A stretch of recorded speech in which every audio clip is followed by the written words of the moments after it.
হয়েছে গিয়া 200 শরিকের আর 50-এর মালিক আমি। আমারে দিছে 15, 50 হয়েছে আমার বাড়ির শরিকের মানুষের টানে। আবার আরেক বাড়ির মানুষ আছে মুন্সি বাড়ির। মানে মেন সমস্যা হয়েছে আমার গ্রামে যারা লেবারি কাম করে, রিক্সা চালায়, হেরা কোনো দাম পায় না। বিদেশি বান্ডিলের দ্বারে সব শেষ। দেখো বান্ডিল আছে, হ্যাঁ 7 জন আছে এই গ্রামে। এটা আমি ঢাকাতে কেউ কইছি। আমগো এনো যে এনো বান্ডিল আছে, হে এনো 5 জন আছে, যে এনো বান্ডিল নাই এনো 7 জন নাই। মানে মরে যাওয়ার সময় হয়েছে কি আর মরলে নি কমে হাজার কথা। আমরা করে যে দূর ঘুরাইছি পুরাটা মনে করেন আমাদের জমি 1 কাগজে ব্যাকে মালিক। কে কদ্দুর মালিক কাগজের ভিত্তি হিসাব আছে।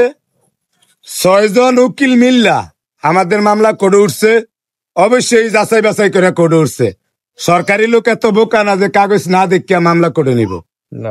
আমার গ্রামে পাশের গ্রামে জিগাইলে কয় তোমার কাগজপাতি ঠিক আছে, আমার গ্রামে জিগাইলে কয় তোর ঠাড়া হচ্ছে। কিলে ঠাড়া হচ্ছে কথাটা কি লেগে বলে? ওই যে আমার বান্ডিল নাই, রিক্সা চালাই না টিয়া, লেবারি কাম করেন না টিয়া, আর বিদেশি হয়েছে গিয়া বান্ডিলের টিয়া। বান্ডিলের তারে 10-20 টিয়া, 50 টিয়া, 100 টিয়া নোটের কোনো দাম নাই আমার গ্রামে। মানে আপনাকে গ্রামে কিরম অবস্থা আপনারা জানেন।